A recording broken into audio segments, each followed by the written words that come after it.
Since the world's in the midst of a pandemic, I thought, why not play a game about a plague set in the 14th century to really go with the world's current theme of death? So is A Plague Tale: Innocence the cure to coronavirus, or does it deserve to die like anti-masker Karens?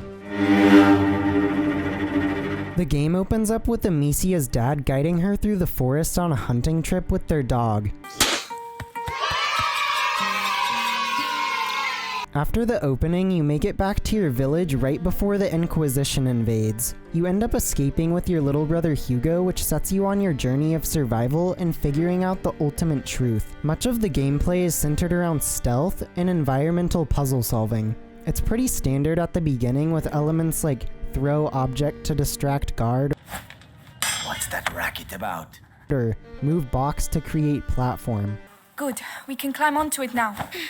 The puzzles get a bit more complex over time, but I often knew the solution fairly quickly and just felt like I was going through the motions to complete it. And a few of them were drawn out for too long, but they were serviceable enough and contributed well to the world building and tone. Plus the environments are so beautifully detailed that I didn't really mind that I had to spend extra time in them. Even though the puzzles are simple, I was still compelled enough by the story to see how Amicia and Hugo's relationship would progress and where the story would go next. The audio design is very realistic sounding, which helped further draw me into the world's environments and story. It has an understated soundtrack as well that's subtle, but in service to the general tone.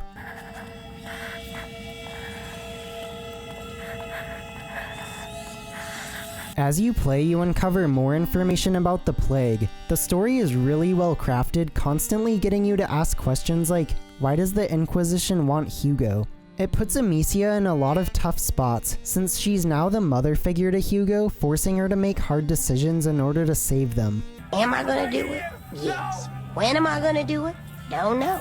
Could be tomorrow. Let's rough them up, boys! This way! The rats are afraid of light, so you have to move between sources of light or carry a torch so the rats don't eat you. These were just as simple as the stealth and puzzle elements, but much more visually interesting to look at. You can also find crafting materials which can be used to upgrade Amelia and craft certain ammo types, which made me want to explore the beautifully detailed environments even more. I really enjoyed the bond between Amicia and Hugo. Amicia is trying to protect her brother at all costs, while Hugo doesn't really understand the severity of the situation they're in. Hey look! I'm a knight! Boy, if you don't get... There's this nice tug of war between them, as Amicia is always trying to explain how dire everything is. I'm sorry, Hugo. We have no choice, Hugo. While Hugo lightens the mood with his childlike aloofness. Don't touch them. They're all rotten. But I'm hungry. The atmosphere is constantly bleak and there's not a lot of hope. The farther into the game you go, the more grim and widespread the plague seems to get, so death and destruction become more and more prevalent. It's not all evil and death though. You do meet 4 companion characters throughout the game that help you along your journey. You can command Hugo as well as the companion characters to do things like pull a lever to help you with a puzzle. Hugo, can you take care of it? Yes.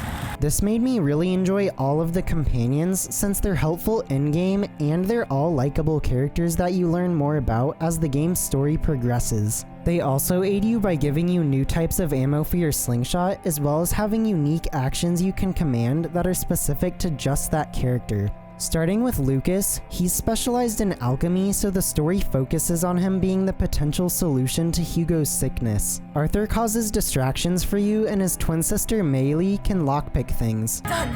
Let's go. And lastly, there's Roderick, who can take out soldiers when their back is turned. Perfect. Your brother Hugo is essentially a companion character as well, which is a large part of why I liked him. He can fit through small openings Amicia can't fit through, so you become dependent on him just like he is on you. Most people you have to escort in games are completely useless, so I really liked all of these useful companion characters. The enemies in the game don't evolve too much and are mostly easily manipulated soldiers. Each enemy has a unique way that they have to be killed though. For this one, you have to break his lantern in order for the rats to attack him.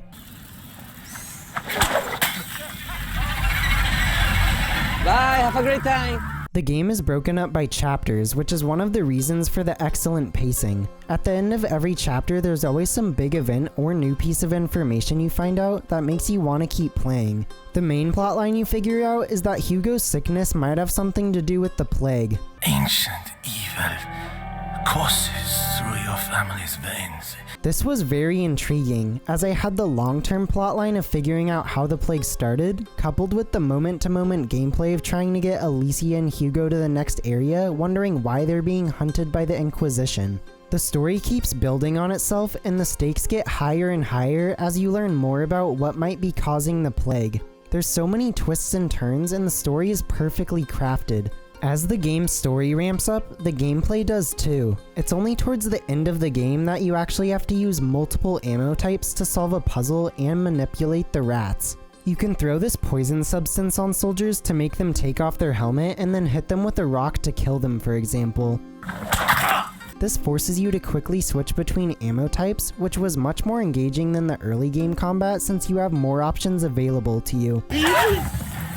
You can start manipulating the rats more with your ammo types as well.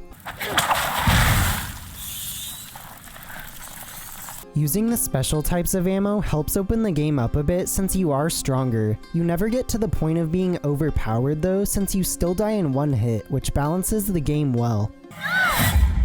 The ending boss fight and story tied to that boss fight was really good, but I don't want to show any spoilers here, so I'll just say that the accumulation of the game's story built up to a perfect conclusion and perfect story overall. This is literally the best video game story I've ever experienced. Wow! There's so many layers to it, and the ever-growing stakes combined with the unexpected twists pairs so perfectly with the gameplay.